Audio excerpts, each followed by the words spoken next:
Behind all of Emmeline's work is a deep love of the natural environment and an understanding of the complexities and the connections between the life within it. And this project I'm about to see is her biggest yet.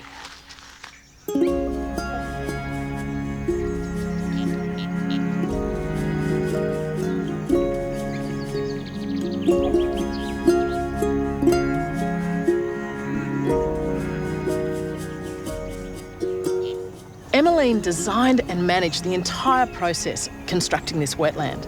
And like all natural systems, it's still evolving. So she makes regular visits to check on its development. G'day, Em. How you going? Oh, Millie. Hello, who's this? Hey, this is Pringles. Hey, Pringles. Oh, hello. I'll just say hello. That's nice.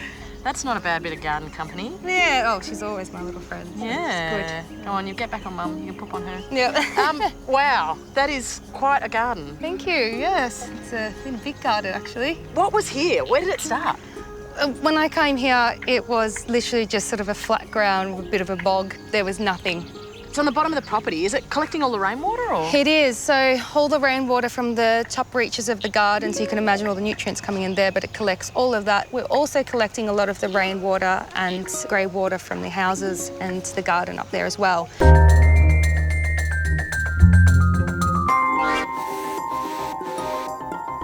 This is where it all kind of starts, and the plants that I've actually chose are actually there to eat the nitrates that actually come through grey water use. So things like nardoo, they're actually filtering all this water, so when it goes out into the larger bodies of water, it's actually making it really clean and pure with more oxygen. Because it's the nutrients in water that cause problems, so you've got to get it out with plants. Exactly, and that's when you start to see algae growth. So if you ever start seeing algae growth, it's usually a reason that your water is imbalanced, and you need to put plants in there, actually start that cycle, so you can prevent ammonia from building up in your water so you don't get algae. But the thing that really surprised me and what was really fantastic is as soon as it was here and as soon as we put the plants in, the animals came really quickly.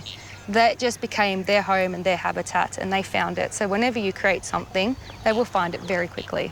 I know it's a question actually that people ask me a lot is, you know, how do you make these things happen? It's like, well, you just build it. You don't have to bring them in. Exactly. They work that out really quickly. Exactly. It's been phenomenal. You can hear one more frog piping up as the day goes on. You can. Could you hear them all? Yeah. I can hear about 3 different sorts. You can definitely hear the pobblebugs.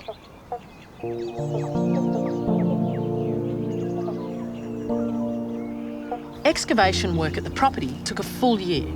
The design incorporates 3 zones of different water depths, which improves quality and provides a variety of habitat for both plants and animals. In the deeper area, logs, boulders and tree trunks were added to create underwater shelters and homes for the animals. Then the embankments were planted with indigenous species, with each plant carefully selected to perform a specific role. And I've got these really lovely upright plants, which here are called Juncus procera. So these guys are here to stabilise our edges, but also they are incredible habitat to a lot of insect and animal species as well through here. And what about frogs? Of course, so they're also there to protect. So you can imagine it creates that beautiful spot where they can spawn, where they've got the protection, where they've got the protection from the sun as well, nesting. It just does the whole thing. What's this little guy? It's really pretty. This one's Eleocharis acuta. It's really great little sort of rush. We've got the Juncus that gets to 2 metres high, but these ones are a great substitute if you wanted those smaller plants for your smaller pond gardens at home. But they also filter the water, so they're a great plant. And there'd be little species like this local to just about everywhere in Australia? Absolutely. So go visit your Indigenous nursery and go check out what they have and pop it in and experiment and have some fun.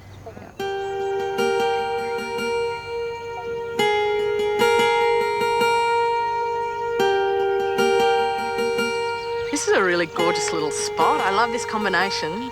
Yeah, I love these little bits. These are like my favourite little moments when I'm walking around the garden. You know, we've got all this really soft sort of foliage. So I've got the MILFOIL, which is this little guy here. Great for frogs. Yep, both above and below the water, the above foliage? and below, yes, looking after your frog and your insect species. But it's also stopping the light from penetrating and causing those algae blooms as well, so it becomes that protection zone as well.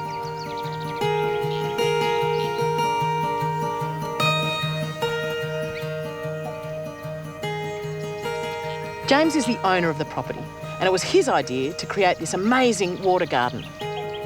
Is it what you imagined when you started out with this idea? Oh, it's far better.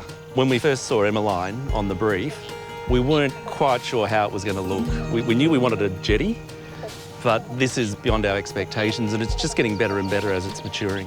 But what I really like is the kids use it, and my son and his mates, they swim in it. When Em first walked up your driveway to come and talk to you about this project, you know, what was that like? She was just so passionate.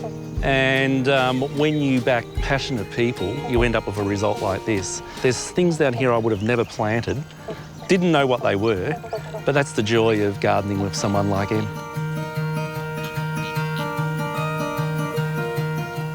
Where's a good spot? This is a pretty good spot.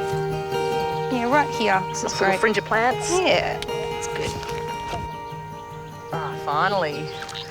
Are there other bits of work you have to do? It's a big garden. You know what? When you put it all in, it all takes care of itself. I do no maintenance on this. I guess the only thing is sometimes with the lift room, I might cut it back and get those healthy blooms happening for the next season. But otherwise it's all in a perfect balance. So there's not much maintenance at all. I mean, this is really big scale. Are there things that people can do in their own backyard? Absolutely. I mean, you can have your own little frog pond in your garden. Just remember to have those different zones when you're building a frog pond or any pond, to have a shallow, medium and deep area. Pop some in, remember the rushes and all those sort of things. Diversity, keep it mixed up. Plant them all in, experiment, and then pop your water in and watch it flourish. And I guarantee that you will have animals come in. Heaps of fun, and I reckon everyone can build one this weekend. Let's get the shovels out. We can give them a hand. We will. Go. I'm going. Oh, that was nice in the water. I reckon Em is a bit of an inspiration. Not only is she creating these vibrant habitats for wildlife, but she makes them so beautiful that they lure people in to enjoy them. And that's what gardening is all about.